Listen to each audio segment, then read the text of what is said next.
DepEd NCR, abay kanila daw pong nilinaw na walang media restrictions sa mga eskwelahan sa Maynila at koordinasyon lamang ang binago.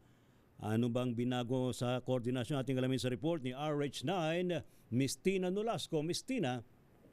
Ray, nilinaw nga ng DepEd NCR Public Affairs Unit na walang bagong patakaran ang kagawaran ng edukasyon na nagbabawal o naghihigpit sa pagbabalita ng media sa loob ng mga paaralan sa lungsod ng Maynila. Kasunod ito ng biglaang paghingi ng permit o letter of approval ng ilang mga paaralan sa Kamaynilaan na ating pinuntahan at maging ng ibang network o estasyon na magko-cover sana ngayong huling araw ng Brigada Eskwela na hindi naman kinailangan sa pagko-cover sa mga eskwelahan sa mga nakalipas na araw ngayong linggo. Sa tugon ng DepEd NCR Public Affairs Unit sa tanong ng DZRH, kaugnay ng nasabing pagbabago sa polisiya, nilinaw nitong ang kasalukuyang ipinatutupad ay mga information adjustment lamang na ibinaba mula sa Central Office. Sa ilalim ng bagong proseso, kinakailangan munang i-coordinate ang mga media coverage sa mga kaukulang Schools Division Office, Regional Office at Central Office bago ito aprubahan.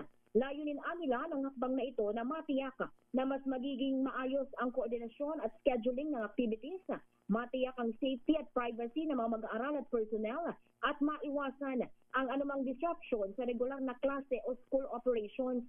Pagitiyak ng DepEd NCR, nananatili silang transparent at handang makipagtulungan sa mga mamahayag basta't masunod lamang ang mas organisadong sistema ng pag-aproba upang maprotektahan din ang kapakanan ng mga nasa loob ng paaralan. Ito si RH19 na Nolasco para sa DZRH, una sa Pilipinas, una sa Pilipino.